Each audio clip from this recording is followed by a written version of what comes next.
नमस्कार साथियों, आपका अपना दिनेश कार्ड समर्पित फिर हाजिर हूँ और अपन बात करते हैं रिकेप की। जो अपना रिकेप है, अब तक अपन ने क्या पढ़ा, तो पहला टॉपिक अपन ने पढ़ा था रीजनिंग का अल्फ़ाबेट पढ़ा।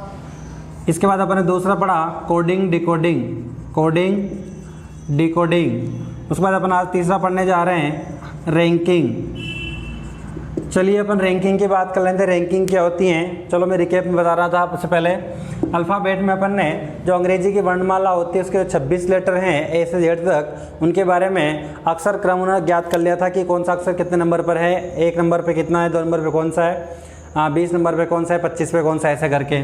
उसके बाद अपन ने कोडिंग डिकोडिंग रख लिया था। कोडिंग डिकोडिंग में क्या होता है कि कोई भी भाषा होती है, जो कोई भी शब्द होते हैं, कोई विचार, संदेश, सूचना जो होती हैं दूसरे व्यक्ति तक पहुंचानी होती है। जब दूसरे व्यक्ति तक पहुंचानी है तो उसे इस भाषा में आप कहें, ऐसा संकेत के रूप में आप उस भाषा का यूज़ करें, ऐसे संकेत का उपयोग करें आप, जिससे उस बात को आपके अलावा सामने वाला समझ सके, बीच में कोई भी व्यक्ति उसको नहीं समझ पाए। एक विशेष भाषा होती है, वो कोडिंग डिकोडिंग में आ जाती है।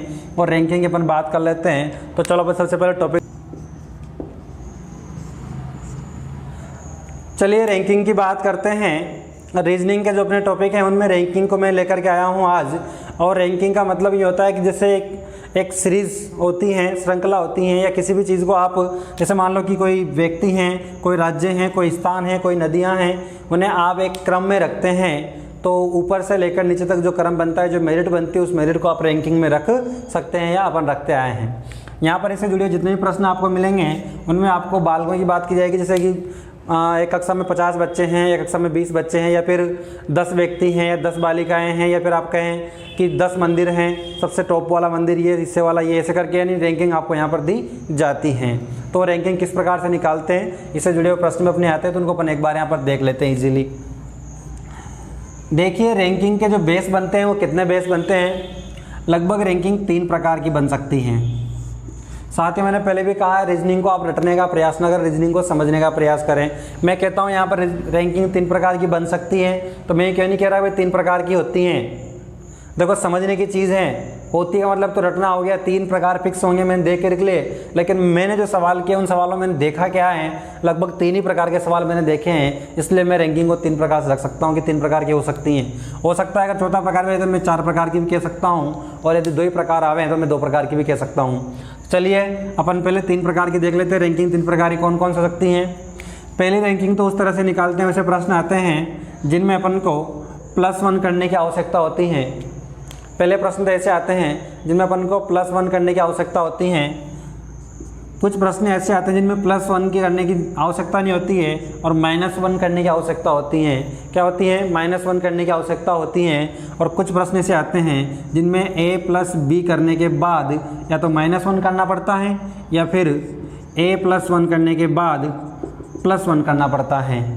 ये चीज़ यहाँ पर आ जाती हैं। तो ऐसे बेसिस पर यहाँ पर प्रश्न मिलते हैं। तो डायरेक्ट अपन प्रश्न की बात कर लेते हैं कि +1 कब करना है, -1 कब करना है, ये कब करना है, ये कब करना है। और कभी कभी ये वाला सूत्र भी यहाँ पर लग जाता है, x + 2x -1 इक्वल जो भी यहाँ पर दिए होते हैं, नंबर दिए होते हैं, जो भी यहाँ पर होता है। यहाँ पर ये नहीं है कि x + 2x हो जाएगा, यहाँ पर ये भी हो सकता है x + 3x भी हो सकता है, यहाँ पर 2x + 3x भी हो सकता है। लेकिन x + x की यहाँ पर बात आती है, यहाँ पर कुछ वैल्यू रखी होती हैं, यहाँ पर x होता है, यहाँ पर x होता है, माइनस लगा होता है और 1 होता है। ये चीज़ यहाँ पर आ जाती है, यहाँ टोटल दिया जाता है। ऐसे प्रश्न अपन यहाँ पर देखेंगे। तो सबसे पहले मैं बात करता हूँ, यहाँ पर समय व्यर्थ नहीं करते हुए +1 वाले या -1 वाले किसी एक टॉपिक को ले लेता हूँ और एक प्रश्न आप लोगों के बीच रखता हूँ।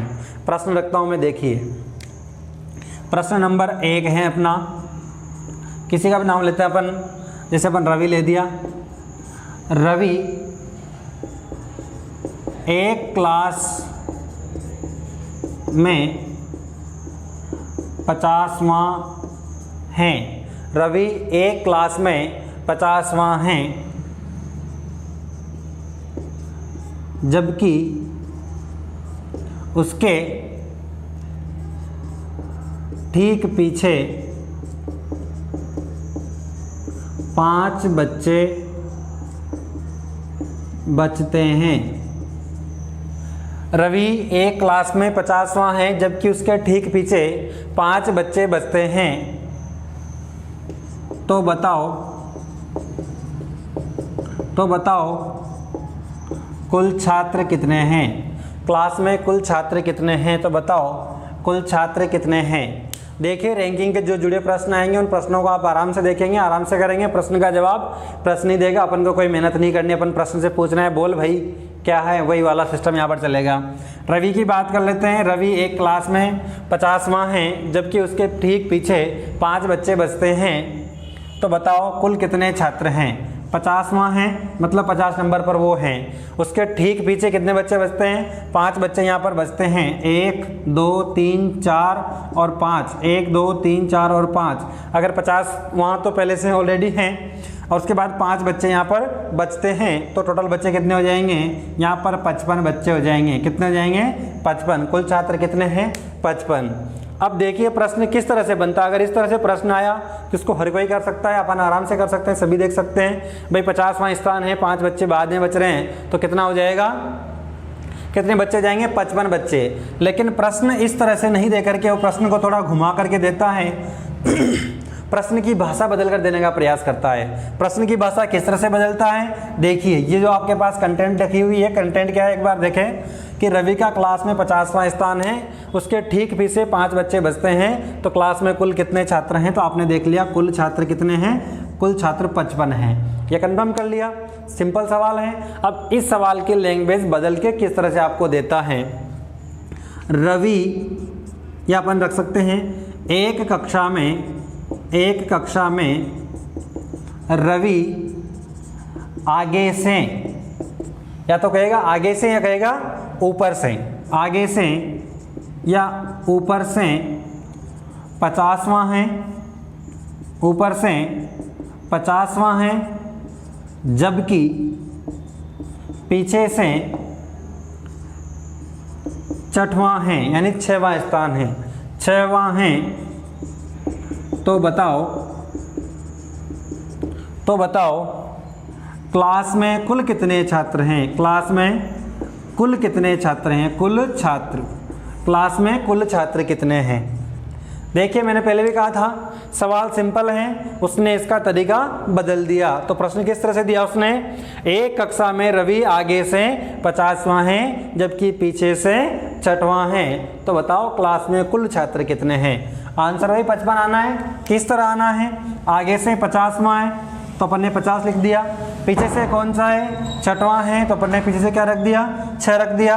रखने के बाद योग किया तो कितना हो गया, 56 बच्चे यहाँ पर क्लास में हो गए। कितने बच्चे हो गए, 56 बच्चे यहाँ पर हो गए। लेकिन यहाँ तो अपन को पहले से पता है कि बच्चे कितने हैं, 55 हैं। यहाँ आंसर 56 आ रहा है, तो क्या गलती हुई, कहाँ पर क्या करना है अपन को। देखिए जब भी किसी पंक्ति की बात की जाएगी, एक पंक्ति में व्यक्ति आगे से 50वें स्थान पर हैं।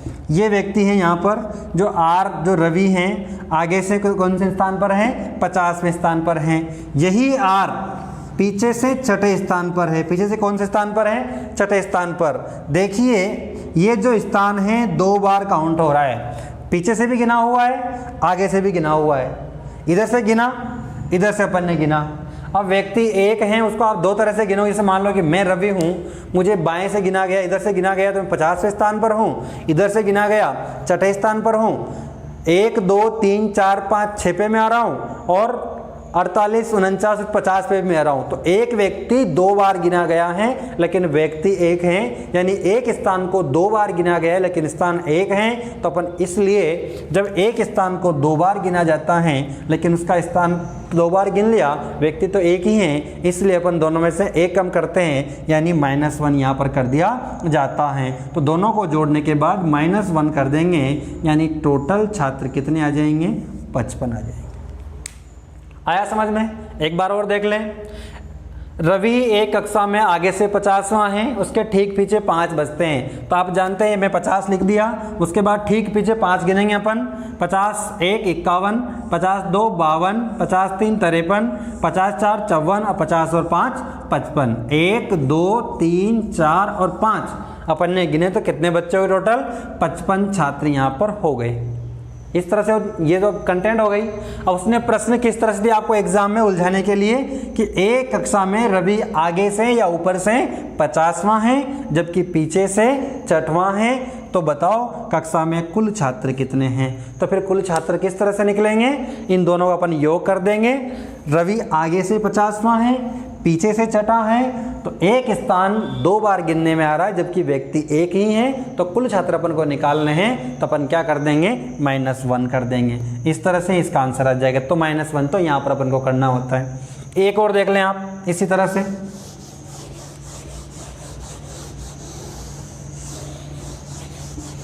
बिल्कुल छोटी संख्या का देखते हैं अपन, तब समझ में आएगा, उसको अपन बोर्ड में लिख भी सकते हैं। एक कक्षा में 10 छात्र हैं। देखिए अगर किसी के मानसिकता है ना कि सर बहुत छोटी संख्या के सवाल करवा रहे हैं, तो ये केवल मैं समझाने के लिए करवा रहा हूँ, बाकी बोर्ड में आपके 100 के आसपास आते हैं, 50 बच्चे हैं, 52 बच्चे हैं, 40 बच्चे हैं, 26 बच्चे हैं, 35 बच्चे हैं, ऐसे प्रश्न आते हैं। लेकिन 10 इस तरह से लिखा रहा हूँ मैं आपको ताकि आपको समझने में आसानी रहेगी, बिल्कुल आप इसको माइंड में फीड कर सको। इसलिए एक कक्षा में 10 छात्र हैं, मैं बना लेता हूँ 10 छात्र, 1 2 3 4 5 6 7 8 9 और 10। मैं अंक भी लिखता हूँ इन पर, 1 यहाँ लिखता हूँ 1 2 3 4 5 6 7 8 9 और 10।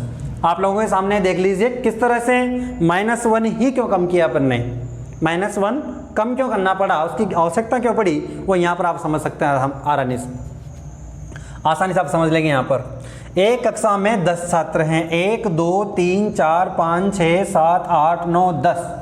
कंप्लीट है यहाँ तक। 10 छात्र हैं, ये लो मैं वापस रवि नाम रखता हूँ। रवि का आगे से 5वां स्थान है, आगे से 5वां स्थान है। ये लो साहब रवि का आगे से 5वां, इधर से 5वां रखते हैं अपन, आगे से 5वां 1 2 3 4 और 5, रवि का 5वां स्थान यहाँ पर रवि है। इस स्थान को अपन ने मार्क कर दिया, ठीक है। एक कक्षा में 10 छात्र हैं, रवि का आगे से 5वां स्थान है, रवि का आगे से 5वां स्थान है, तथा पीछे से 6वां स्थान है, यानी 6ठा स्थान है। तो बताओ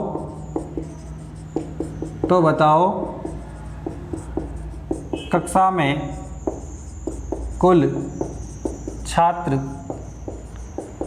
कितने हैं। देखिए अब आप कहेंगे सर आपने कुल छात्र तो आगे दे दिए पहले, फिर बाद में क्यों पूछ रहे हो।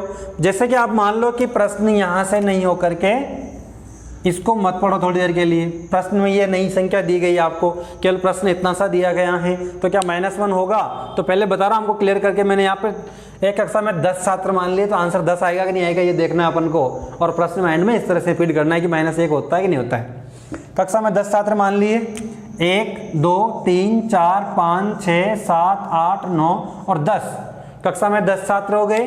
अब प्रश्न उसने किस तरह से दिया, रवि का आगे से 5वां स्थान है, तो रवि का आगे से 5वां स्थान, ये रवि, ये 5वां स्थान आगे से, तथा पीछे से 6वां स्थान है। तो बताओ कक्षा में कुल छात्र कितने हैं। पीछे से 6वां गिन लो भाई, 1 2 3 4 5 तो यहाँ हो गए, और एक 6वां स्थान यहाँ पर आ गया, 5 यहाँ पर और 6 यहाँ पर। तो आगे से कौन सा स्थान हो गया, 5वां है, पीछे से कौन सा हो गया, 6वां है। तो 5 और 6 जो लिखे हुए हैं, 5 + 6 इक्वल करने पे 11 होते हैं, यानी 11 हो गए।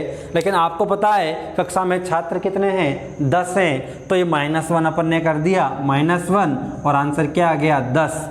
सर आपको तो पता था 10 है यहाँ पे, इसलिए आपने -1 किया। इसलिए नहीं किया, -1 इसलिए किया कि एक तो इस स्थान को अपन ने बाएं से यानी आगे से गिन लिया एक बार, तो एक बार पीछे से गिन लिया अपन ने, तो एक और एक के स्थान कितनी बार गिनने में आ गया, ये स्थान 2 बार गिनने में आ गया। जबकि रवि तो अकेला ही है, रवि तो एक है, तो इस स्थान को अपन 2 बार गिनने में आ रहा है। तो क्या आंसर 2 बार थोड़े देंगे, आंसर में तो एक ही बार देना है। इसलिए अपन क्या करेंगे, 1 + 1 जो = 2 हो रहा है उसमें अपन -1 कर देंगे, ताकि या तो आगे से गिनने में आए या फिर पीछे से गिनने में आए, या तो आगे से गिनने में आए या पीछे से गिनने में आए। ये चीज़ तो यहाँ पर हो जाती है। ये अपन ने -1 की बात कर ली थी, -1 के बाद अपन +1 की बात करते हैं। +1 किस कंडीशन में आता है, वही एक प्रश्न। एक कक्षा में 10 छात्र हैं, ये 10 छात्र हो गए, 10 छात्र हैं।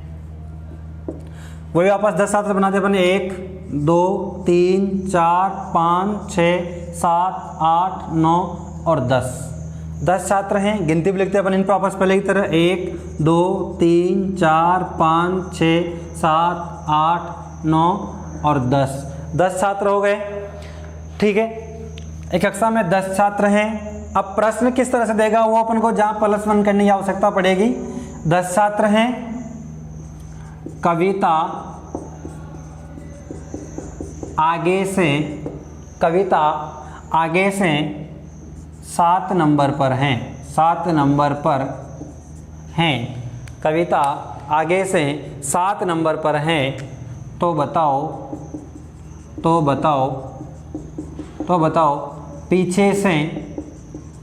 पीछे से कितने नंबर पर होगी, पीछे से कितने नंबर पर होगी।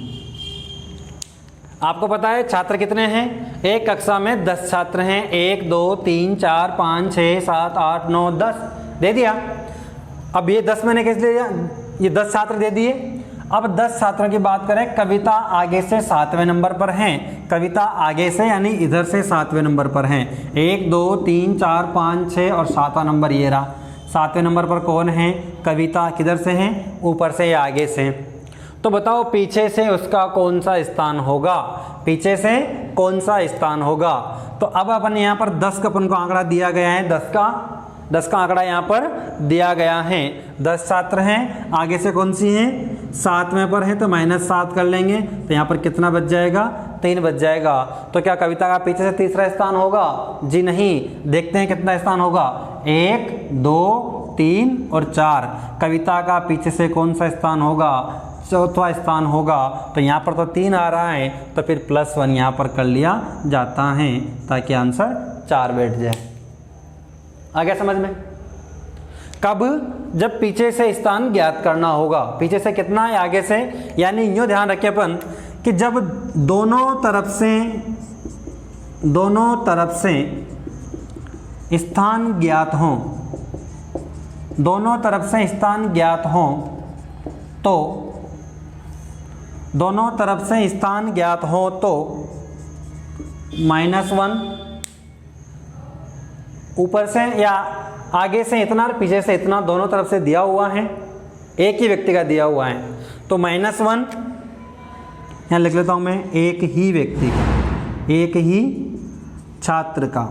एक ही छात्र का दोनों तरफ से स्थान ज्ञात हो, एक ही छात्र का दोनों तरफ से स्थान ज्ञात हो तो -1। और यदि एक ओर से ही दिया हुआ हो और दूसरा ज्ञात करना हो, तो अपन क्या करेंगे, +1 करेंगे। क्या करेंगे, +1 करेंगे। बात क्लियर है यहाँ पर मित्रों। बात कंपटीशन की नहीं है, बात समझने की, रीजनिंग को समझने की, किस तरह से समझ में आएगी। देखिए 10 छात्र हैं, तो अपन यहाँ पर -1 की बात कर रही थी, +1 की बात करें। +1 किस तरह से करेंगे कि एक कक्षा में 10 छात्र हैं, कविता का आगे से 7वां स्थान है, 7वें नंबर पर हैं, तो अपन ने 10 - 7 किया तो 3 यहाँ पर आया। लेकिन अब कह रहा है पीछे से कौन सा स्थान होगा, तो तरीका तो क्या कह रहा है, माइनस करने पे किसका आंसर कौन सा होना चाहिए, इसका स्थान तीसरा स्थान होना चाहिए। लेकिन अपन ने पीछे से गिन करके देखा तो 1 2, 3 और 4 यहाँ पर बैठ रहा है, 1, 2, 3 और 4 यहाँ पर बैठ रहा है, चौथा स्थान यहाँ पर मिल रहा है, तो यहाँ पर आंसर तो 3 आ रहा था, इसलिए +1 करके अपन ने 4 दे दिया, +1 करके अपन ने 4 दे दिया। तो फिर यहाँ पर अपन ने एक चीज़ क्या सिद्ध कर ली, ये सिद्ध हो चुका है कि जब भी एक ही छात्र के बारे में ऊपर से और नीचे से कहा जाए कि ऊपर से इतना स्थान है, नीचे से इतना स्थान है, या आगे से इतना स्थान है, या पीछे से इतना स्थान है, तो बताओ कुल छात्र कितने होंगे। तो फिर अपन को क्या करना है, एक व्यक्ति को जब 2 बार बताया गया है, एक ही व्यक्ति के दोनों तरफ से स्थान ज्ञात हों या एक ही व्यक्ति के 2 तरफ से बताया गया हो, तो वहां पर अपन -1 करते हैं। जबकि एक व्यक्ति को एक ओर से बताया गया है और दूसरी ओर से कौन सा स्थान होगा अगर ये ज्ञात करना है, तो अपन कुल में से घटा करके -1 कर लेते हैं। ये चीज तो अपन को यहां पर देखने को मिली। रैंकिंग में इस चीज को महत्व देते हुए आप इस महत्वपूर्ण चीज को याद रखेंगे, समझने का प्रयास करेंगे। मैंने पहले समझा दिया है, अब चाहें तो अब मैं व्हाट्सएप पे आप करें मुझे सेंड, तो मैं आपको फिर समझा दूंगा। देखिए यहाँ पर कक्षा में कुल छात्र हैं, कविता आगे से 7वें में, पीछे से कितने स्थान पर होगी, तो अपन ने इस चीज़ में क्या देखा, +1 और -1 के लिए अपन ने क्या किया यहाँ पर कि -1 +1 कब करना है, -1 तो अपन को तब करना है कि जब दोनों तरफ से स्थान ज्ञात हों, बाएं से इतना, दाएं से इतना, आगे से इतना, पीछे से इतना, या फिर ऊपर से इतना और नीचे से इतना, लेकिन एक ही व्यक्ति के बारे में बात कही गई हो, यानी एक ही व्यक्ति का स्थान 2 बार काउंट किया गया हो, तो वहां पर अपन क्या करते हैं, -1 करते हैं। कंप्लीट। एक ही व्यक्ति का 2 बार स्थान काउंट किया गया है, तो वहां पर -1 करते हैं। +1 कब करते हैं, जब कुल ज्ञात दिया गया हो आपको कि कुल छात्र इतने हैं, क्या दिया गया हो, कुल छात्र इतने हैं, और इसका एक साइड से दिया गया है कि एक तरफ से इसका स्थान इतना है, तो दूसरी तरफ से कौन सा होगा, तो वहां पर +1 करना है। यानी अब तक का जो वीडियो में अपन ने पढ़ा सारा का सारा, अब तक की क्लास में अपन ने जो पढ़ा उसका सारांश यहाँ पर मैं लिख देता हूँ बिल्कुल 2 पंक्तियों में। रैंकिंग से जुड़े हुए जब भी प्रश्न आएंगे, तो रैंकिंग में जब भी -1 की बात होगी, -1 कब, तो आप टॉपिक डाल लें कि टॉपिक के रूप में आप लिख लें स्टार बना करके, -1 कब, या 1 कब घटाना है, 1 कब घटाना है, इस चीज को देखें, 1 कब घटाना है या -1 कब करना है। तो यहां पर लिखें आप, जब लिखें यहां पर, जब एक ही व्यक्ति, इस व्यक्ति का मतलब एक छात्र हो सकता है, एक व्यक्ति हो सकता है, एक जो भी दिया गया आपको ऑब्जेक्ट जो दिया गया है वो यहाँ हो सकता है। जब एक ही व्यक्ति को, एक ही व्यक्ति का स्थान दोनों तरफ क्वेश्चन में लिख लें आप यहाँ पर, ऊपर और नीचे से, ऊपर और नीचे से, या हो सकता है आगे और पीछे से, आगे और पीछे से, या दाएं और बाएं से। सॉरी, देखिए साथियों, ऊपर और नीचे से, आगे या पीछे से, दाएं या बाएं से। अब दाएं बाएं का मतलब है नहीं कि भाई दाएं पहले दिया गया हो, वो बाएं से दाएं भी दे सकता है, दाएं से बाएं भी दे सकता है। यानी बाएं से इतना स्थान है, दाएं से इतना स्थान है, या फिर दाएं से इतना है, बाएं से इतना है, पीछे से इतना है, आगे से इतना है, आगे से इतना है, पीछे से इतना है, ऐसे दे सकता है वो। ऊपर से इतना है, नीचे से इतना है, नीचे से इतना, ऊपर से इतना है। बच्चों वाले हरकत मत करना कि सर ने ऊपर से नीचे कहा तो ऊपर से नीचे ही देखना है, और नहीं देखना, अपन को देखना दोनों तरफ से। वो पहले किसी को भी दे सकता है, ये भी कह सकता है ऊपर से इतना है, नीचे से इतना है, और ये भी कह सकता है नीचे से इतना है, ऊपर से इतना है। कान इधर से पकड़ूं चाहे इधर से पकड़ूं, मैं पकड़ का नहीं रहा हूं। तो देखिए, जब एक ही व्यक्ति का स्थान दोनों तरफ से, चाहे ऊपर नीचे से बात की गई हो, आगे पीछे से बात की गई हो, चाहे दाएं बाएं से बात की गई हो, जब एक ही व्यक्ति का स्थान दोनों तरफ से ज्ञात हो, दोनों तरफ से ज्ञात हो, तो कुल ज्ञात करने के लिए, हमेशा इसमें कुल ही पूछा जाएगा। कुल ज्ञात करने के लिए, कुल ज्ञात करने के लिए, कुल ज्ञात करने के लिए -1 अथवा 1 घटाया जाता है, 1 घटाया जाता है। ये लो साथियों नियम बन गया। वैसे नियम होते नहीं, नियम बनाए जाते हैं। ये नियम मान लो एक तरह से आप कि एक तो अपन को कब घटाना है। कन्फ्यूजन लेके नहीं जाना क्लास में से। आपने क्लास पढ़ी है, वीडियो देखा है, तो आप कन्फ्यूजन लेके ना जाएं। क्लास देखने का फ़ायदा ही क्या हुआ? अगर आप 8 दिन बाद 10 दिन बाद जब सवाल करते हैं तो ये सोचें कि यार -1 कब करना था, +1 कब करना था, तो वीडियो देखने से बेनिफिट क्या मिला? ये चीज़ क्लियर करके जाएं आज यहाँ से कि -1 कब करना है, जब किसी व्यक्ति का, किसी ऑब्जेक्ट का स्थान दोनों तरफ से दिया गया है, दाएं से इतना है, बाएं से इतना है, ऊपर से इतना है, नीचे से इतना है, या फिर आगे से इतना है, पीछे से इतना है, ये दिया गया है और कुल ज्ञात करना है, तो वहाँ पर अपन क्या करेंगे? 100% -1 करेंगे। ये चीज़ यहाँ पर हो जाती है। +1 कब करना है, तो इसको मैं हटा देता हूँ यहाँ पर, और आप वीडियो को रोक करके इस चीज़ को आप लिख लें, नोट्स अगर लिखना चाहते हैं आप तो अच्छे बच्चे बनकर। अब +1 की बात कर लेते हैं। +1 या 1 कब जोड़ना है, 1 कब जोड़ना है। अब देखिए 1 कब जोड़ेंगे अपन? जब एक ही तरफ से स्थान ज्ञात हो, जब एक ही तरफ से स्थान ज्ञात हो। ध्यान रखना, एक ही तरफ से स्थान ज्ञात, लेकिन एक ही बार दिया गया हो, ऐसे नहीं बार बार दिया गया हो।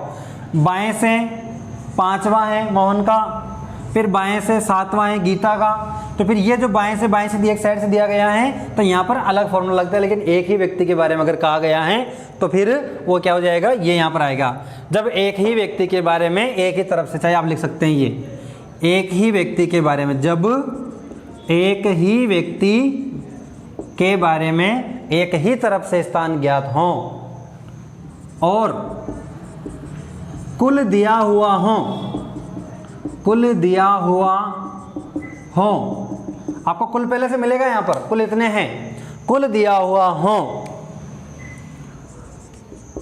तो दूसरी तरफ से स्थान ज्ञात करने के लिए, +1 की बात करते हैं। +1 ज्ञात करने के लिए +1 या 1 जोड़ा जाता है, +1 या 1 जोड़ा जाता है, +1 या 1 जोड़ा जाता है। ये कब जोड़ना है आपको? जब एक ही व्यक्ति के बारे में एक स्थान एक साइड से दिया गया हो कि इधर से उसका इतना स्थान है, तो बताओ उधर से कौन सा स्थान होगा, और कुल छात्र या कुल व्यक्ति या कुल बालिका या कुल पक्षी इतने हैं। जब ये वहाँ पर ऑब्जेक्ट दिया गया है वो कितने हैं वो यहाँ पर दे दिया जाता है। ये तो +1 और -1 वाली बात यहाँ पर हो गई। ठीक है, इसे आप चाहे तो बड़े प्रश्न भी कर सकते हैं यहाँ पर कि किस, आप इस वीडियो को पॉज करके लिख सकते हैं जो यहाँ पर लिखा दिया गया है। मैंने कहा है रीजनिंग समझने की चीज़ है। रीजनिंग क्या है? समझने की चीज़ है। रीजनिंग क्या है? समझने की चीज़ है, लिखने की चीज़ है, पढ़ने की चीज़ है, लेकिन रटने की चीज़ नहीं है बिल्कुल यहाँ पर। चलिए 2 टाइप तो ये हो गए अपने बीच। एक प्रश्न और दिखा देता हूँ मैं आपको रैंकिंग का। एक टाइप यहाँ पर आपको मिलती हैं, जैसे मान लो कि एक कॉलेज की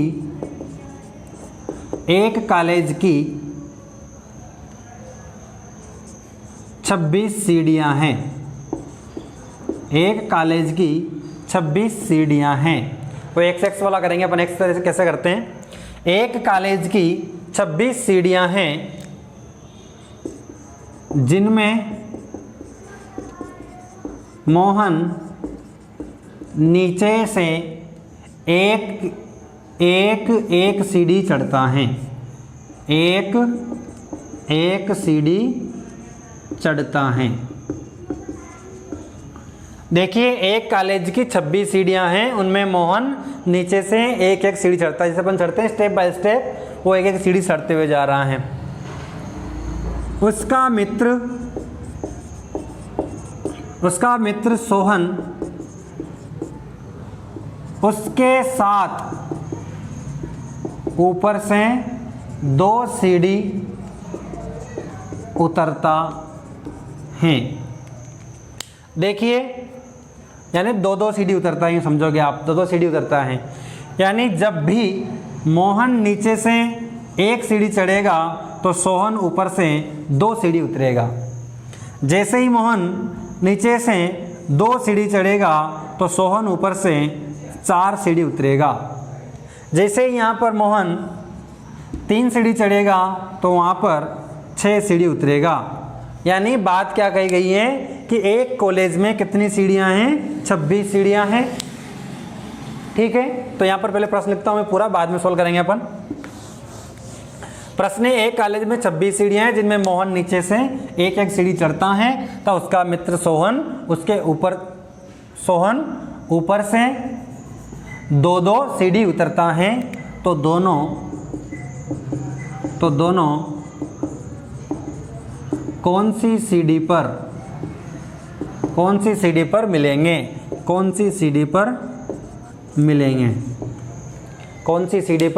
मिलेंगे? चलिए देखते हैं यहाँ पर बात क्या कर रहा था मैं। इस प्रश्न को आपकी भाषा में समझना चाहिए तो ये सब प्रश्न है कि एक कॉलेज में 26 सीढ़ियाँ हैं। कितनी सीढ़ियाँ हैं? 26 सीढ़ियाँ हैं। उनमें मोहन नीचे से जब एक सीढ़ी चढ़ता है तो सोहन ऊपर से 2 सीढ़ी उतरता है। मोहन नीचे से जब 2 चढ़ेगा तो ये 4 उतरेगा, जब ये 3 चढ़ेगा तो फिर वो 6 उतरेगा। ठीक है, इस तरह से हैं। तो दोनों कहाँ पर आकर के मिलेंगे? दोनों को वह स्थान कौन सा होगा या सीढ़ी कौन सी होगी जहाँ पर वो दोनों आकर के मिलते हैं? अब सर ये तो प्रश्न तो बहुत बड़ा हो गया, सोल्व कैसे करेंगे, क्या मामला? तो इसमें क्या है, मैंने वही कहा, रीजनिंग में करना क्या है, सवाल से पूछना है, भैया आंसर दे दे, हमें नहीं आता, तो सवाल दे देगा, ये लो। करना क्या है, जो सवाल कह रहा है, सवाल क्या कह रहा है वो करते हैं। 26 सीढ़ियाँ हैं, ठीक है, मान लेते हैं कुल सीढ़ियाँ 26। मोहन नीचे से एक एक सीढ़ी चढ़ता है, सोहन ऊपर से 2-2 उतरता है। तो अपन एक चीज़ यहाँ पर देख सकते हैं क्या, एक एक सीढ़ी और यहाँ पर 2-2 सीढ़ी, एक उतर रहा है और एक चढ़ रहा है। तो एक चीज़ अपन को देखने को मिल रही है कि मान लो कि अगर मोहन x कार्य कर रहा है तो ये 2x कार्य कर रहा है। मतलब यूँ कि अगर मोहन 1 गुना कार्य कर रहा है तो सोहन 2 गुना कार्य कर रहा है। अगर मोहन 1 चढ़ता है तो सोहन 2 उतरता है। यानी मोहन के पास 1 रुपया है तो सोहन के पास 2 रुपया है। यानी सोहन के पास 1 गुना है तो मोहन के पास 2 गुना है। तो अपन इसको देख सकते हैं क्या, सोहन, माना कि मोहन ऊपर से x सीढ़ी उतरता है। कितनी उतरता है? जो भी उतरता है उसको x मान लेते हैं अपन। तो फिर सोहन कितनी उतरेगा? 2x उतरेगा। कितनी उतरेगा? 2x उतरेगा। और दोनों सीढ़ियाँ 26 हैं, ये इधर से आ रहा है, ये इधर से आ रहा है, तो दोनों मिलेंगे, मतलब प्लस होगा। तो अपन इनको प्लस के रूप में लिखें तो कैसा रहेगा, देखते हैं। मोहन कितनी सीढ़ियाँ चढ़ता है? x सीढ़ी चढ़ता है। सोहन कितनी सीढ़ी उतरता है? 2x सीढ़ी उतरता है। देखो मोहन कितनी चढ़ रहा है? 1 चढ़ रहा है। सोहन कितनी उतर रहा है? 2x उतर रहा है। दोनों, एक चल रहा है, एक उतर रहा है, दोनों को बीच में मिलना है, मतलब प्लस होगा। तो अपन यहाँ बीच में प्लस लगा देंगे। ठीक है, अब यहाँ पर आगे क्या करें, यहाँ पर अपन बराबर लगा करके सीढ़ियाँ कितनी हैं? 26 लिख देते हैं। 26 सीढ़ियाँ हैं। लेकिन एक चीज़ और है, जब मोहन नीचे से चल रहा है, सोहन ऊपर से उतर रहा है, तो दोनों एक स्थान पर आकर मिलते हैं। दोनों कहाँ मिलते हैं? एक स्थान पर आकर मिलते हैं। यानी एक स्थान 2 बार काउंट होगा। एक स्थान 2 बार काउंट होगा। और जब एक स्थान 2 बार काउंट हो तो वहाँ पर अपन -1 करते हैं। तो यहाँ पर भी अगर एक स्थान 2 बार काउंट हो रहा है तो -1 करेंगे। तो यहाँ पर ये दोनों इधर से आएगा, इधर से आएगा, +1 हो रहा है, तो अपन -1 और साथ में कर लेते हैं और इक्वल 26 करते हैं। ये अपने पास एक सूत्र बन गया या सीरीज बन गई, ये आपके सोल्व करने का आधार बन गया। आधा प्रश्न यहाँ पर सोल्व हो गया। अब तो अपनी जो बेसिक गणित है कक्षा 1 से 5 तक पढ़ी थी अपन ने, 8 तक पढ़ी थी, वही सोल्व करनी है। किस तरह से करनी है? x plus 2x minus 1 equal 26। तो इसको कैसे करेंगे अपन सोल्व? अगर चर हैं, चर अचर होते हैं, यानी यूँ समझो आप तो अंग्रेजी और गणित, चर अचर में नहीं समझोगे, समझो आप तो जो अंग्रेजी में है उनको अंग्रेजी के साथ जोड़ दो, जो गणित में उनको गणित के साथ जोड़ दो। समझ में आता है? घटाना जो घटा दो, भागना तो भाग कर दो। तो x और x लिखा हुआ है यहाँ पर, तो अपन इनको अगर ये एक जैसी राशि है तो अपन इनको 3x कर सकते हैं यहाँ पर। भाई 2x में 3x जोड़ेंगे तो कितना हो जाएगा? 2x में x जोड़ेंगे तो कितना हो जाएगा? 3x यहाँ पर हो जाएगा। -1 का अपन -1 कर सकते हैं। सर आपने पहले -1 भी तो कर सकते थे यहाँ पर, 2x -1 करने पे यहाँ पर तो 1x रह जाता, आप माइनस भी तो कर सकते थे। आपने इन दोनों को भी क्यों जोड़ा पहले? तो साथियों यहाँ पर एक नियम लगता है बोर्ड मास का नियम, बोर्ड मास, जो आप लोगों ने पढ़ा होगा। ये तो ब्रैकेट्स, इसमें तो ब्रैकेट्स आ जाते हैं, जितने भी कोष्टक होते हैं, छोटे कोष्टक, बड़े कोष्टक, मझले कोष्टक। इसमें ऑफ काकी के जो आते हैं वहाँ उसको इनटू के रूप में लिखा जाता है, डिवीजन को भाग के रूप में लिखा जाता है, फिर इसको मल्टीप्लाई के रूप में लिखा जाता है, इसको एडिशन के रूप में लिखा जाता है और इसको माइनस के रूप में लिखा जाता है। इस नियम के आधार पर अपन को चलना है। तो पहला सिंबल कौन सा आ रहा है? कोष्टक का, यहाँ कोष्टक नहीं है। गुणा का, तो गुणा यहाँ पर है नहीं। उसके बाद भाग का, तो भाग बाद में करेंगे, है ही नहीं भाग यहाँ पर, तो प्लस यहाँ पर बचता है, तो अपन सबसे पहले क्या करेंगे? प्लस करेंगे। प्लस करने के बाद क्या है यहाँ पर? 2x plus 2x minus 1 equal 26। तो x प्लस 2x का क्या हो जाएगा? 3x हो जाएगा, -1 का -1 इक्वल 26। ये सेकेंड स्टेप हो गई। अब थर्ड स्टेप, इसकी थर्ड स्टेप देखते हैं। अब यहाँ पर है क्या? प्लस, प्लस नहीं है तो फिर माइनस का नंबर आ जाता है। तो माइनस की संख्या है तो इसको क्या माइनस करेंगे क्या? यहाँ पर नहीं करेंगे। इस माइनस को अगर अपन इधर रखेंगे तो प्लस में चला जाएगा ये, तो यहाँ पर रह जाएगा 3x इक्वल 26 प्लस 1। ये अगली स्टेप हो गई अपनी। इसको अपन और सोल्व करेंगे तो 3x इक्वल 27 हो जाएगा। अपन को वैल्यू किसकी निकालनी है? x की निकालनी है। अगर अपन x की वैल्यू निकालते हैं, x की वैल्यू निकालते क्या निकलेगी? 27/3 और यहाँ पर क्या आ जाएगा? 9। कितना आ जाएगा? 9 यहाँ पर आ जाएगा। तो देखिए जब वो यहाँ पर एक x चलता है, सामने वाला 2x चलता है, तो दोनों आकर के कहाँ पर मिल जाते हैं? 9x पे मिल जाते हैं, यानी कहाँ पर? 90 नंबर की सीढ़ी पर वो मिल जाते हैं। कहाँ पर मिल जाते हैं? 90 नंबर की सीढ़ी पर वो मिल जाते हैं। अब इस प्रश्न को आपको किस तरह से देखना है कि जो नीचे से एक एक सीढ़ी चढ़ रहा है, वो नीचे से 3-3 सीढ़ी भी, देखो इसको मैं दूसरे तरीके से करके दिखाता हूँ। नीचे से वो 3-3 सीढ़ी भी चढ़ सकता है, ऊपर वाला एक साथ 6 सीढ़ी भी उतर सकता है। और कहाँ मिलेंगे? तो -1। टोटल सीढ़ियाँ कितनी हैं? जितनी यहाँ पर, फिर इसको आपस वही सोल्व कर लेंगे आप। वो यहाँ पर 2 सीढ़ी भी चढ़ सकता है, यहाँ पर 3 भी उतर सकता है, तो आपस वही और वही कर लेंगे इसको। इस तरह से आपको देखना है, जिसका कोई फॉर्मेट में बनाना नहीं है, समझना है इसको कि पहला है जो, उसके बाद प्लस, फिर दूसरा, फिर -1, फिर कुल। इसको इस फॉर्मेट में आप इसको रख सकते हैं। लेकिन ये सूत्र वहीं अप्लाई होगा जहाँ पर ये पूछा जाए कि दोनों कहाँ पर आकर के मिलेंगे, दोनों कहाँ पर आकर के मिलेंगे, इस कंडीशन में आप इससे पूछेंगे। तो अपन ने पढ़ लिया, क्या क्या पढ़ा अपन ने? एक तो -1 कहाँ पर करना है, +1 कहाँ पर करना है, और ये सूत्र के रूप में x प्लस 2x जो अपन को करना है, या x प्लस x इसको करना है, ये कहाँ पर करना है। 3 चीज़ें हो गई। और चौथी चीज़ जो होती हैं वो मैं आपको दिखाता हूँ। उसके पहले 1-2 प्रश्न लिख देता हूँ यहाँ पर, फिर आपको देखने में आसानी रहेगी। इसको आप चाहें तो वीडियो स्टॉप कर करके शूट कर सकते हैं, यानी लिख सकते हैं आप लोग। 1 एक देखा अपन ने, -1 कहाँ करना होता है, किस तरह से करते हैं। इसके बाद तीसरा देखा अपन ने वो x वाला, और अपन ये देख रहे हैं एक और होता है रैंकिंग का, लगभग चौथे टाइप में जो ये प्रश्न आते हैं, इन अपन किस तरह से सॉल्व करते हैं वो यहाँ पर देखते हैं। चलिए बात करता हूँ मैं प्रश्न नंबर 1 की। सबसे पहले, अरुण अनिल से तेज दौड़ता है किंतु दिनेश जितना तेज नहीं। दिनेश चंपक से तेज दौड़ता है, विनोद जितना नहीं, विनोद जितना तेज नहीं। बताओ सबसे तेज और सबसे धीमे दौड़ने वाले का युग्म कौन सा है। ये प्रश्न बनता है, ये भी हो सकता है सबसे तेज कौन दौड़ता है या सबसे धीमे कौन दौड़ता है, ये युग्म के रूप में भी यहाँ पर ये आ जाते हैं। तो प्रश्न देखते हैं किस तरह से इनको करना है। तो साथियों, अगर आप एक बार नोटिस कर लें कि अरुण, दिनेश, चंपक और विनोद 4 नाम दिए गए हैं, तो चारों के जो नाम हैं, क्या इनके पहले लेटर जो हैं क्या सेम है क्या? जी हाँ सेम है। तो फिर आप इनको हिंदी में लिखने का प्रयास करें। जैसे लिखता हूँ मैं यहाँ पर, जो ये कह रहा है वो करते चलें, आंसर का जो ज्ञान है वो इनसे पूछेंगे। बताओ भाई साहब जवाब क्या है? हमें तो नहीं आता, ये बताएंगे, देखते हैं, पूछते हैं इनसे। अरुण अनिल से तेज दौड़ता है किंतु दिनेश जितना तेज नहीं। पहले इस लाइन को सॉल्व करते हैं। अरुण मैंने लिख दिया यहाँ पर, अरुण अनिल से तेज दौड़ता है, अनिल से तेज दौड़ता है किंतु दिनेश इतना तेज नहीं। ये अरुण है, जैसे मान लो कि ये इतना दौड़ता है,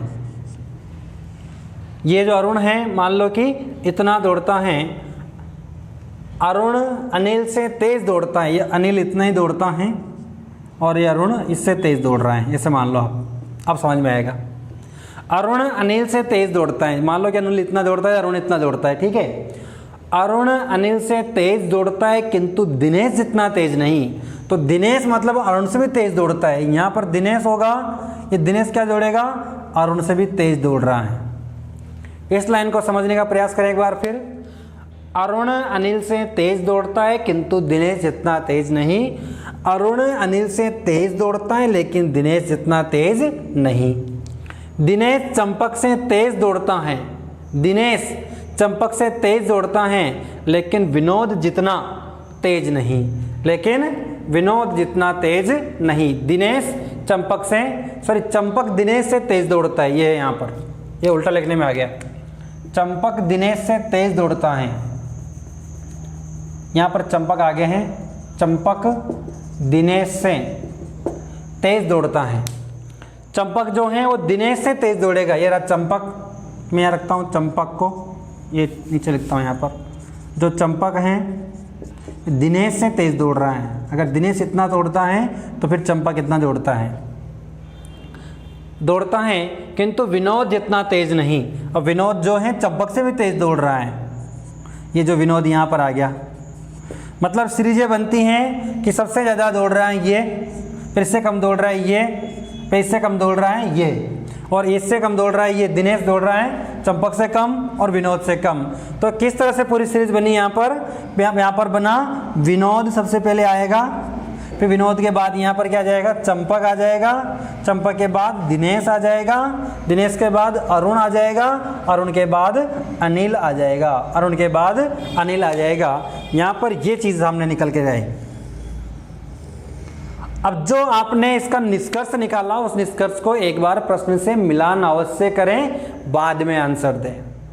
एक बार फिर कह रहा हूं, जैसे आपने इसको सोल्व करके जो लास्ट में लाए आंसर देने के योग्य जो चीज़ यहाँ पर मिली, उस चीज़ को आप किससे मिलाएंगे? प्रश्न से एक बार कंफर्म करेंगे कि अपन ने जो निकाला क्या वो सही बैठ रहा है। अगर वो सही बैठता है तो ही आंसर देंगे, नहीं तो दोबारा चेक करेंगे। चेक करते हैं दोबारा।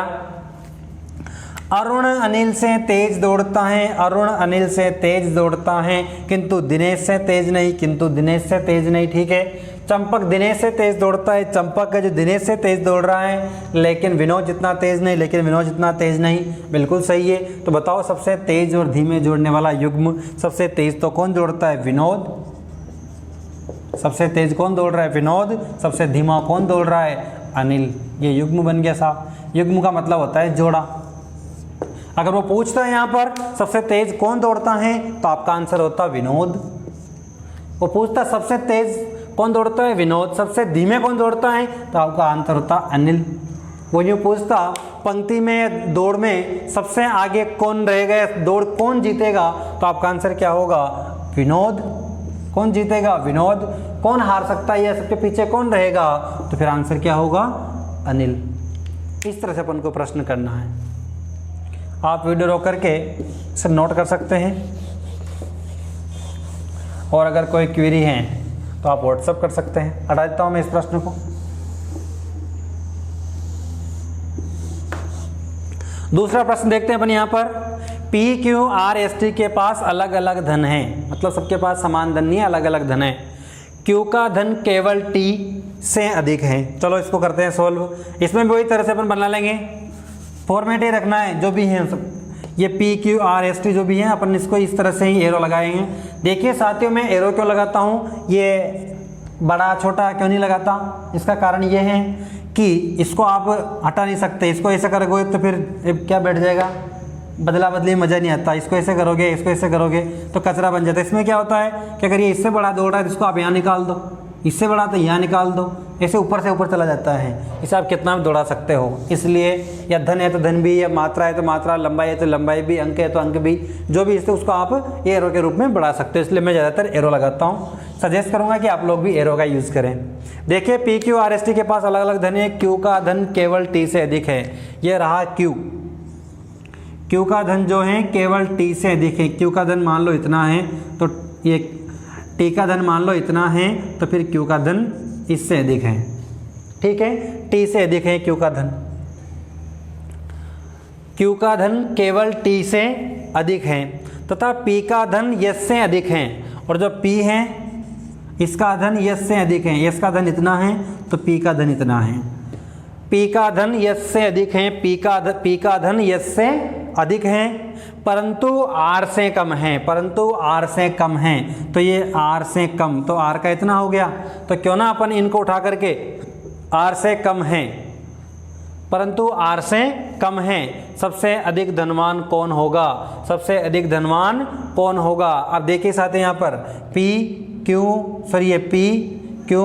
आर एस टी लिखा हुआ है। इनको जोड़ने के लिए एक चीज़ और आनी चाहिए थी यहाँ पर, वो यहाँ पर नहीं दी गई हैं। अब इसको किस तरह से अपन सॉल्व करेंगे?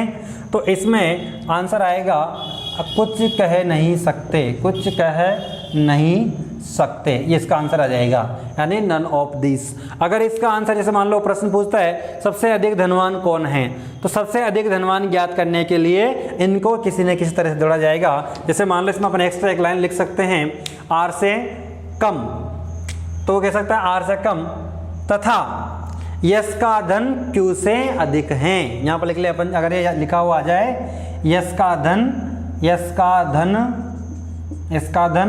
क्यू से अधिक हैं, क्यू से अधिक हैं, तो इस तरह से प्रश्न यहाँ पर बन जाता है। यस का धन क्यू से अधिक है तो अपन क्या करेंगे, इस यस के धन को क्यू से अधिक कर देंगे।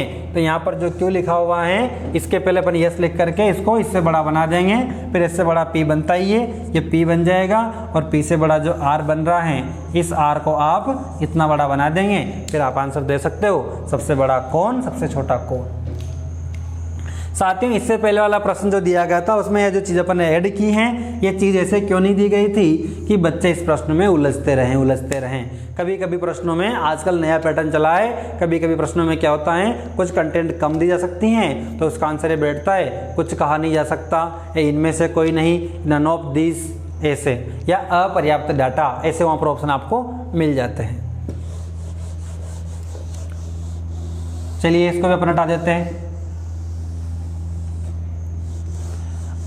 हाँ, हो सकता है किसी का प्रश्न रहा हो कि सर पहले तो हंसते मुस्कुराते थे, आजकल तो बिल्कुल सीरियस होकर पढ़ाते हैं, कुछ चल रहा है ऐसा, तो सीरियस होना पड़ता है। ठीक है, चलो आगे देखते हैं। यहाँ पर चलो मिट गया आपके सीरियसनेस के चक्कर में ये विधि, हंस लेते थोड़े कभी कभी। कमला विधि से बड़ी हैं, देखो बड़ा हो गया वो, अब तो हंसना आएगा ऐसे ही। कमला विधि से बड़ी हैं जो कि अलका से छोटी हैं। हेमा अंजू से बड़ी हैं लेकिन विधि से छोटी हैं, और अलका कमला से छोटी हैं, तो सबसे छोटी कौन है? भाई छोटी की छोटी जाने क्या छोटी हो रहा है, देखते हैं किस तरह से। वही आंसर किस तरह से लाएंगे, प्रश्न से पूछना है बता भाई आंसर क्या है, हमें तो नहीं आता, तो प्रश्न बताएगा। कमला विधि से बड़ी हैं, ये लिखता हूँ मैं यहाँ पर, कमला विधि से बड़ी हैं, माना कि विधि इतनी सी है तो कमला इतनी है साहब। ठीक है, कमला विधि से बड़ी है जो अलका से छोटी हैं। कमला विधि से बड़ी हैं जो किससे छोटी हैं, अलका से छोटी हैं। यहाँ पर आ जाएगी अलका। इस लाइन को दोबारा रिपीट करके देख लें आप, कमला विधि से बड़ी है ना, इससे बड़ी, विधि से बड़ी हैं जो अलका, ये अलका से छोटी है। कंप्लीट यहाँ तक, तो आगे देखते हैं। हेमा अंजू से बड़ी, हेमा जो है अंजू से बड़ी हेमा बड़ी हैं किससे? अंजू से। हेमा, ये हेमा, अंजू, अंजू से बड़ी हैं लेकिन विधि से छोटी हैं। विधि से छोटी हैं लेकिन विधि से छोटी हैं। भाई विधि और बड़ी है लो, लेकिन विधि से छोटी हैं, विधि से छोटी हो गई। और अलका कमला से छोटी हैं, और अलका जो है कमला से छोटी हैं। अलका जो है, अलका कमला नहीं, कमला अलका से छोटी हैं। तो सबसे छोटी कौन है? और कमला अलका से, बार बार उल्टा लिखने की आदत पड़ रही है तो यहाँ पर लिख लें आप, कमला अलका से छोटी हैं। कमला अलका से छोटी हैं। जल्दबाजी में लिखते हैं तो हो जाता है। इनको जमाएं किस प्रकार अपन? ये विधि, तो विधि यहाँ पर है, विधि के बाद हेमा लिख देते हैं अपन यहाँ पर। ये हेमा हो गई, हेमा के बाद अंजू हो गई, ये अंजू हो गई, और अब ये अंजू हो गई। कमला अलका से छोटी है, कमला अलका से छोटी हो गई, अंजू हो गई। अब देखिए ये अपन ने इतनी बड़ी कर रखी है विधि, यहाँ छोटी, तो इसकी तरह करेंगे ऐसे और ऐसे। तो अपन चाहे इसको और बड़ा कर सकते हैं, तो इसको थोड़ा ऐसे कर लेंगे, इसको थोड़ा ऐसे कर लेंगे, थोड़ा इसको ऐसे कर लेंगे, थोड़ा इसको ऐसे कर लेंगे, ताकि डिजाइन यहाँ पर अपनी बराबर बैठ जाएगी, यानी गिरते हुए रूट में आ जाएगी। इसीलिए मैं यहाँ पर एरो का यूज़ करता हूँ, आप भी किया करें। अब अपन ने जो लिख लिया, आंसर देने की जो बात आई, तो इससे पहले अपन इसको एक बार चेक कर लेते हैं। देखिए कैसे, कमला विधि से बड़ी हैं, विधि से बड़ी हैं, कमला विधि से बड़ी, कम बड़ी दिख रही है क्या? थोड़ी बड़ी कर देते हैं। लो, कमला विधि से बड़ी हैं, कमला विधि से बड़ी हैं, जो अलका से छोटी हैं, जो अलका से छोटी हैं। हेमा अंजू से बड़ी हैं, हेमा अंजू से बड़ी हैं, किंतु विधि से छोटी, किंतु विधि से छोटी हैं। और कमला अलका से छोटी हैं, और कमला जो है अलका से छोटी हैं। अगर इस लाइन को नहीं भी देता तब भी कोई दिक्कत नहीं थी, क्योंकि यहाँ पर प्रश्न सही बैठ गया था। तो सबसे छोटी कौन है? सबसे छोटी कौन हो जाएगी? अंजू। सबसे छोटी कौन है? अंजू। और सबसे बड़ी की अगर पूछता है तो कौन आ जाएगी?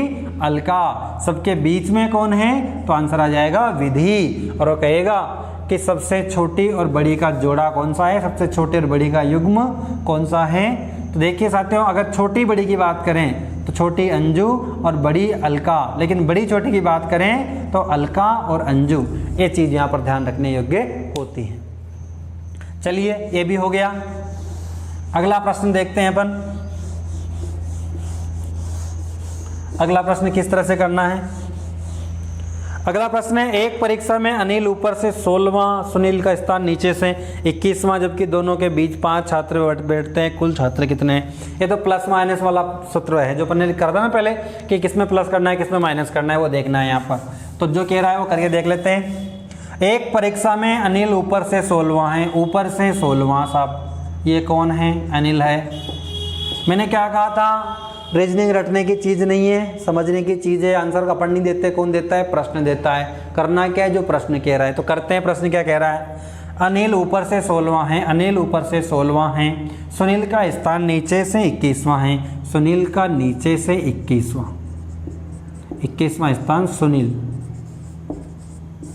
स्थान नीचे से 16वां है, जबकि दोनों के बीच 5 छात्र और बैठते हैं, दोनों के बीच 5 छात्र और बैठ रहे हैं। यहाँ पर 5 छात्र, 1 2 3 4 और 5, इधर से गिन लो 1 2 4 और ये 5। कैसे बिठा हुआ? 5 छात्र बीच में बैठे हैं। यहाँ कितने छात्र हैं? 5 बीच में बैठे हुए हैं।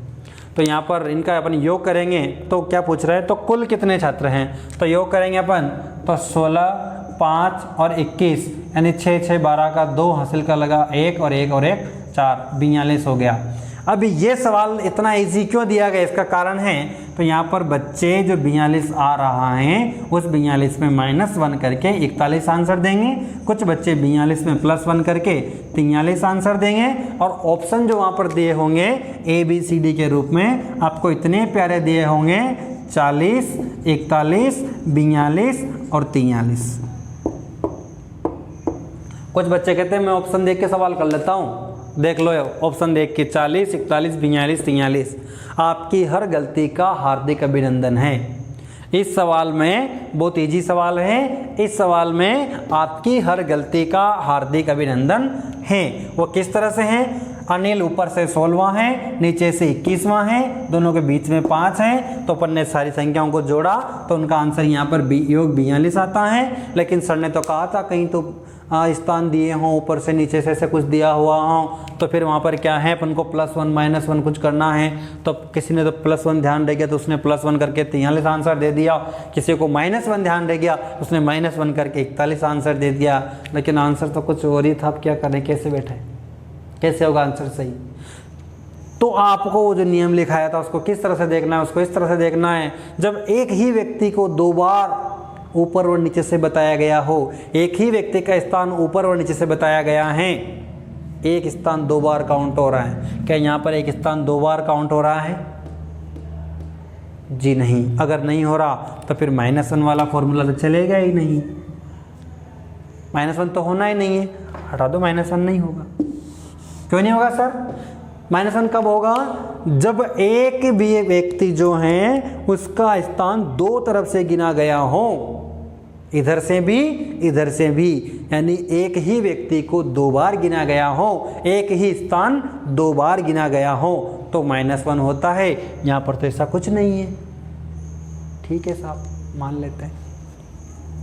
+1 की बात करते हैं। जब एक व्यक्ति का स्थान या एक स्थान को एक साइड से बताया गया है और कुल दिए गए हैं और दूसरी तरफ से पूछा गया है, कुल दिए गए हैं, कुल इतने हैं, ठीक है। एक स्थान एक साइड से स्थान दिया गया है, दूसरा ज्ञात करना है, वहाँ पर +1 करते हैं।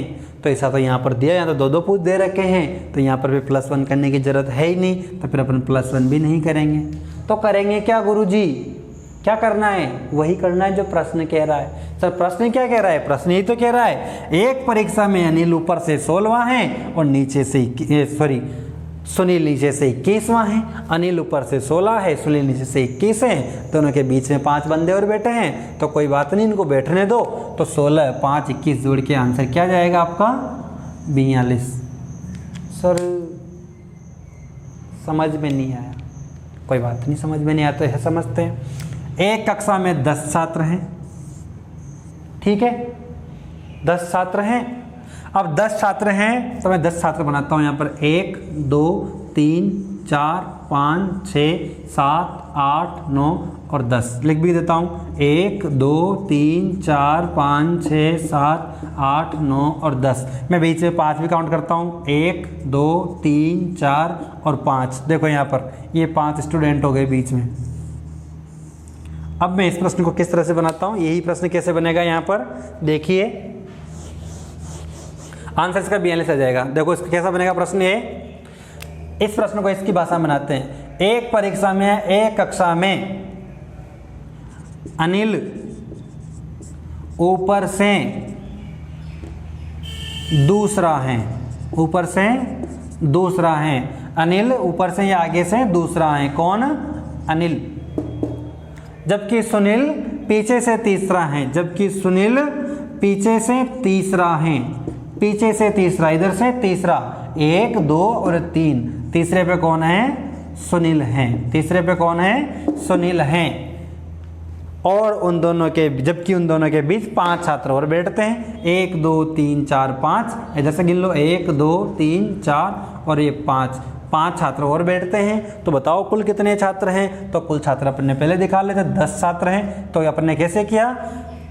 ऊपर से दूसरा, नीचे से तीसरा और बीच में 5 छात्र। 2 5 और 3, इनको जोड़ो आप तो 5 और 2 7 और 3 10। कितने छात्र हो गए? 10।